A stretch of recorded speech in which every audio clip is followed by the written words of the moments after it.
Sudah hampir sebulan Misa berstatuskan seorang istri di kediaman Saputra, dan dia sudah terbiasa menjalankan kewajibannya sebagai istri dengan baik dan selalu mengurusi Arga.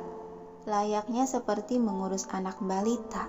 Ya, walau kadang-kadang ada perselisihan ucapan dengan Arga yang tak mau kalah. Suara bel pertanda waktu istirahat telah selesai. Misa yang baru saja makan bersama Rina dari warung luar gedung sekolah, mereka bergegas menuju gedung sekolahan lagi untuk melanjutkan tugasnya mengajar. "Miss, akhir-akhir ini kamu kok agak aneh ya?"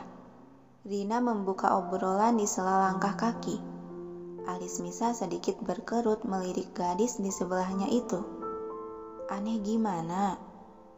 "Ya gitu, kalau diajak pulang bareng selalu nolak terus. Dan bukan itu saja sih, sekarang kamu jadi paling rajin datang kesiangan. Biasanya kan kamu selalu datang tepat waktu sebelum bel berbunyi." "Duh, mana mungkin aku bilang itu karena aku sudah menikah dan pindah rumah. Bisa-bisa Rina heboh kalau tahu aku sudah menikah. Sedangkan dia enggak aku undang ke acara. Lagian ini kan nikah kontrak setahun, jadi kupikir dia tak perlu tahu." Batin Misa yang bingung harus berkata jujur atau meneruskan berbohong. "Miss, kok bengong sih?" tegur Rina melambaikan tangan di depan wajah Misa yang langsung membuyarkan pikiran. "Oh, itu ya. Kamu nggak lagi ada masalah kan, Miss?" Selidik Rina karena melihat raut kegelisahan di wajah sahabatnya itu. Segera Misa menggelengkan kepala. "Enggak juga." "Beneran gak ada masalah?" Rina masih mencurigai sampai menatap memincing. Gak ada, Rin." Misa tersenyum meyakinkan. Syukur deh, rasa cemasku sedikit berkurang. Tapi beneran deh, Miss, kamu sekarang agak aneh." Misa tertawa kecil menggait lengan Rina. "Aneh-aneh terus dari tadi. Dah mending kita kembali ke sekolah, aku ada jam ngajar sekarang." Malah ngalihin topik nih." Rina menanggapi seraya mengimbangi langkah kaki Misa. "Bu Misa, Bu Rina," sapa Pak Dani yang berpapasan dari arah berlawanan di lorong panjang itu. "Pak Dani, habis dari mana? Tadi istirahat saya gak lihat kalian di kantin," tanya Pak Dani dengan tatapan tertuju ke arah Misa menanti jawaban darinya. "Bu Misa sudah makan kan?" Misa tersenyum sembari mengangguk. "Sudah, Pak." Lalu dia melirik jam yang melekat di pergelangan tangan. Rin, aku harus duluan nih ngajar. Aku pamit ya. Assalamualaikum." Misa segera beranjak pergi meninggalkan mereka berdua tanpa mau menunggu jawaban atas salamnya. Tuh anak kebiasaan langsung kabur aja deh, oceh Rina menatap punggung Misa. Berbeda dengan Pak Dani yang menjawab salam Misa seraya pandangan terus melekat tak lepas menatap kepergian gadis yang sudah jauh di ujung sana. "Waalaikumsalam." Rina melirik ke arah pria di sebelahnya. "Sudah, Pak, jangan diliatin terus. Sudah belok tuh orangnya." "Apa sih?" kikuk Pak Dani mengalihkan wajah yang sudah memerah malu karena kepergok lagi sedang memandangi Misa. Rina tersenyum jahil semakin ingin menggodanya. "Cie, yang ketahuan sedang memandang lagi." Sukses perkataan Rina itu membuat wajah Dani semakin merah padam. Dia salah tingkah mengusap tengkuk leher. "Berisik kamu." Rina terkekeh geli. "Lagian apa susahnya sih, Pak, ungkapin rasa ke dia? Keburu ada yang nikung aja baru kerasa tuh sakitnya." "Nih ya, aku jelasin ya. Yang mempunyai perasaan seperti kamu tuh bukan hanya kamu saja, tapi banyak loh. Makanya cepetan diikat sebelum keduluan orang lain."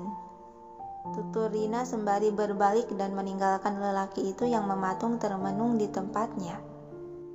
Jika saja aku punya keberanian, sudah dari dulu aku mengatakan perasaan padanya. Jangankan untuk mengucapkan kata cinta. Ketika berhadapan dengannya saja kesadaranku seakan hilang oleh rasa senang yang tak terbendung. Gumam pelan Pak Dani diakhiri hembusan napas pelan. Waktu jam pulang mengajar. Misa melirik jam yang melekat di pergelangan tangan yang menunjukkan jarum penanda waktu masih menunjukkan ke angka 4. Saat ini dia tengah terduduk di kursi panjang warung makan yang biasa dia kunjungi. "Pak, es kelapanya 1 ya, dan seperti biasa," kata Misa memesan minuman. "Sip deh, diminum di sini kan, Neng?" Bapak warung itu langsung bergerak membuat pesanan. "Iya, Pak." Karena sudah mager, kali ini Misa memilih tetap terduduk di kursi panjang luar warung. "Bu Misa belum pulang," suara pria dari arah lawan pandangan gadis itu. Misa menoleh ke samping yang mendapati Pak Dani sudah berdiri di dekat kursi panjang yang didudukinya. "Belum," jawab Misa singkat. Lelaki itu ikut duduk di ujung bangku menjaga jarak yang cukup berjauhan dengan posisi Misa duduk. "Kenapa belum pulang, Bu? Sudah jam segini loh, tumben," tanya Pak Dani tanpa mengalihkan tatapan matanya dari gadis di hadapannya itu.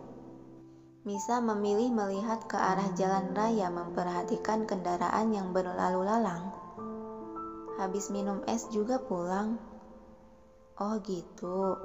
Pulangnya mau saya antar," tawar Pak Dani dengan tatapan tetap melekat menatap Misa. "Nih Neng, esnya."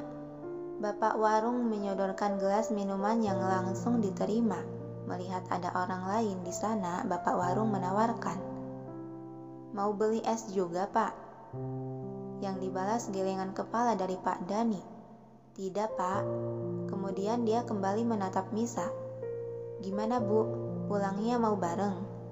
"Tidak perlu, lagian rumah saya deket ini," tolak Misa sembari mengaduk isi gelas. Kemudian dia menyeruput es kelapa itu hingga cairan dalam gelas habis setengah.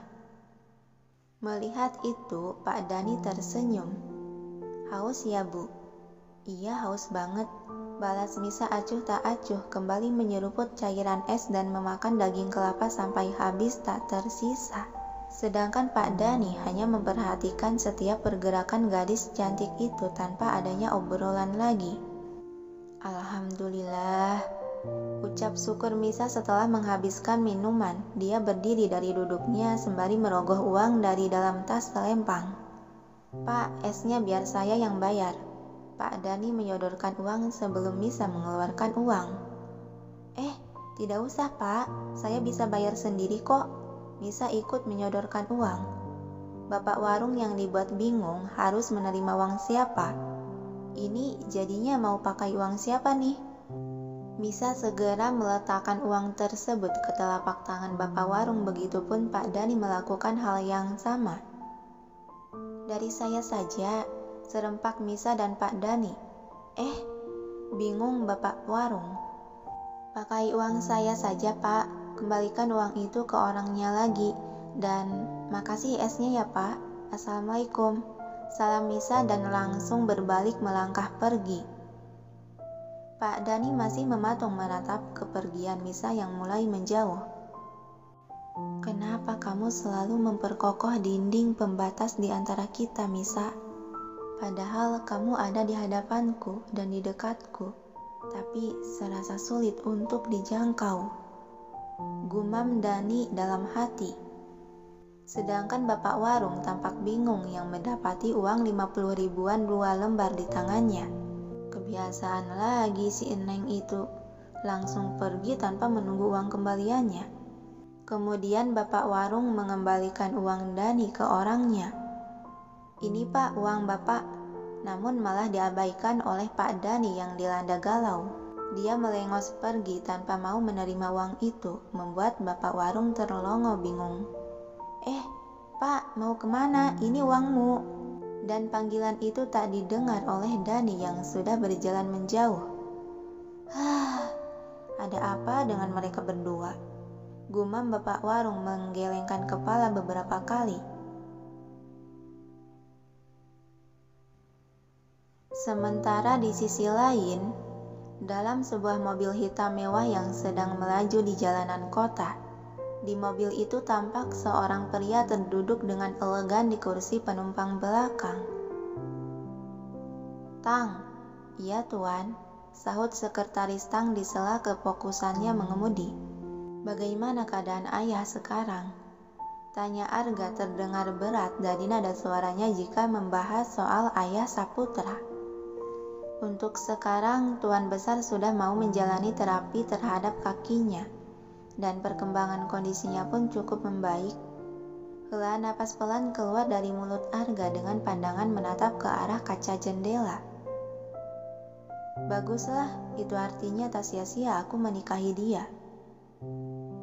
Seperkian detik keheningan kembali menyelimuti sekitar sampai Arga kembali membuka mulut untuk bertanya. "Tang." "Iya, Tuan. Aku dengar kalau ayah menugaskanmu untuk menyimpan penjaga bayangan terhadap wanita itu." "Iya, itu benar. Karena Nona sudah termasuk anggota keluarga Saputra, jadi saya pun ditugaskan untuk menjaga keamanannya." Anggota keluarga Saputra ya?" Gumam Arga pelan disertai senyuman tipis di bibirnya. Lalu tak sengaja kedua bola mata Arga melihat sebuah amplop coklat tergeletak di antara dua kursi depan. "Apa ini, Tang? Sepertinya aku baru lihat amplop ini," tanya Arga mengambil amplop tersebut. Sekretaris Tang melirik kilas pada kaca mobil. "Itu laporan atas kegiatan sehari-hari Nona, Tuan, dan saya baru menerimanya tadi." Rasa penasaran muncul dalam diri Arga, membuat tangan dia bergerak membuka amplop itu yang ternyata berisi lembaran-lembaran kertas berbentuk foto. Foto tersebut adalah gambaran misa dengan berbagai macam gerakan. Terlihat jelas kalau gambar itu diambil secara diam-diam. Ada senyuman di sudut bibir Arga menatap setiap lembaran foto tersebut yang entah kenapa ada rasa hangat menjalar dalam hatinya saat melihat senyuman ceria Misa dalam gambar. Dia bisa tersenyum seperti ini juga. Gumam Arga pelan masih mengulas senyuman di bibir. Namun dalam beberapa detik kemudian, senyuman itu seketika hilang dalam sekejap saat dia membuka lembaran lain. Kedua mata Arga memincing dengan raut wajah berubah dingin saat melihat lembaran foto di mana di lembaran tersebut memperlihatkan Misa sedang terduduk dengan seorang laki-laki yang terus memandanginya. Secara kasar Arga meremas lembaran foto tersebut, lalu dia melempar amplop beserta lembaran foto itu ke depan, membuat Tang yang sedang fokus mengemudi tersentak kaget. "Ada apa, Tuan?" Namun tak dijawab oleh Arga. Sekretaris Tang melirik kaca depan untuk melihat keadaan tuannya. Alis Tang sedikit terangkat sebelah melihat Arga berwajah dingin dengan sorot mata terkandung amarah. Kembali Tang menatap lurus ke jalanan sembari bergumam dalam hati. Apa yang membuatnya marah begitu? Apa ada yang salah dari laporan kegiatan Nona? Mobil hitam itu telah melambat dan terhenti tepat di depan teras rumah megah tersebut. Seperti biasa, Misa dan para antek-antekannya sudah berdiri di pintu utama untuk menyambut kedatangan Arga. Arga turun dari mobil lalu dia berjalan memasuki rumah yang disambut Misa. "Naik ke atas," kata Arga sembari melewati Misa begitu saja. Tumben nggak memberi perintah dulu sama Bian dan sekretaris Tang. Bingung Misa seraya mengikuti langkah kaki Arga yang menaiki anak tangga. Sengaja Arga mempercepat langkah kakinya. Lambat sekali. Sentak Arga membuat Misa ikut mempercepat langkah kaki. "Bukan aku yang lambat, tapi kamu yang kecepatan jalannya." Dengan perasaan yang dilanda panas dan tak sabaran, Arga menarik lengan Misa dan berjalan cepat. Kamu kenapa tiba-tiba gini sih? Jangan tarik-tarik tanganku gini dong." Oceh Misa kewalahan mengimbangi langkah kaki Arga yang lebar dan cepat. Sesampainya di dalam kamar, Arga melepaskan pegangan di tangan Misa dan berdiri membelakangi di tengah-tengah ruangan. Misa menatap punggung tegap lelaki di hadapannya itu. "Enggak duduk, kalau kamu berdiri begitu gimana aku melepaskan sepatumu?" Hembusan napas kasar keluar dari mulut Arga sembari melangkah ke arah sofa dan duduk di sofa. Ada apa dengannya? Aneh banget deh. Heran Misa bergerak mengambil sandal rumah lalu mendekati Arga untuk melepaskan sepatu. Dan kini kaki Arga sudah memakai sandal rumah. Ketika Misa beranjak hendak menyimpan sepatu dengan tiba-tiba, Arga menarik lengan Misa sehingga gadis itu langsung terjatuh yang untungnya jatuh di sofa. "Kenapa tiba-tiba narik gitu?" "Diam dan duduk," bentak Arga mencengkram bahu gadis itu sehingga terkunci di tempat. Misa yang dibentak begitu dia tersentak kaget langsung membeku di tempat. Ada apa sih denganmu?" bingung Misa menatap tanya. Lagi-lagi Arga menghembuskan napas kasar masih mencengkram kedua bahu Misa. "Ada apa denganku? Kenapa aku sekesal ini?" batin Arga yang tidak tahu kenapa dirinya bisa semarah itu. "Aneh deh kamu." Misa hendak beranjak dari duduknya, namun Arga kembali menekan cengkraman di bahu Misa membuat gadis itu tidak bisa bergerak kemana-mana. "Hei, aku mau menyimpan sepatumu." "Diamlah," ucap Arga tegas menekan. Dan dengan mengalah, Misa akhirnya menurut diam terduduk. Hingga seperkian menit, keheningan membentang. Mereka terduduk dengan Arga masih memegang kedua bahu Misa. "Aku siapkan air mandi untukmu dulu," kata Misa sambil melepaskan pegangan tangan Arga di kedua bahunya. Yang kali ini pegangan itu terurai begitu saja. Kemudian dia beranjak berdiri mengambil sepatu hendak menyimpannya ke rak. "Kau," panggil Arga tercekat menghentikan pergerakan Misa berdiri di tempat dan menoleh. Kenapa?" Dia menghembuskan napas kasar. Arga bangkit dari duduknya. "Jangan menjalin kasih dengan pria lain sebelum kontrak kita berakhir," ucap Arga sembari berjalan melewati Misa melangkah menuju ruang pakaian. Mendengar perkataan itu, alis Misa berkerut heran. "Maksud kamu apa sih? Jangan mencoreng nama baikku dengan berita skandal perselingkuhanmu," kata Arga sebelum masuk dan hilang di balik pintu ruangan pakaian meninggalkan Misa yang terheran. Perselingkuhan? Dasar aneh, tiba-tiba membahas perselingkuhan segala. Lagian pacaran juga gak pernah, bagaimana aku bisa selingkuh? Oceh Misa sambil menaruh sepatu ke lemari sepatu lalu berbalik melangkah ke arah kamar mandi. Di dalam ruangan pakaian, Arga berdiri dengan punggung menyender ke daun pintu. Dia mendengar semua ocehan Misa itu walau tak terlalu jelas. Ada senyuman tipis di sudut bibir Arga seiring perasaan panas dalam dada mulai surut kembali tenang.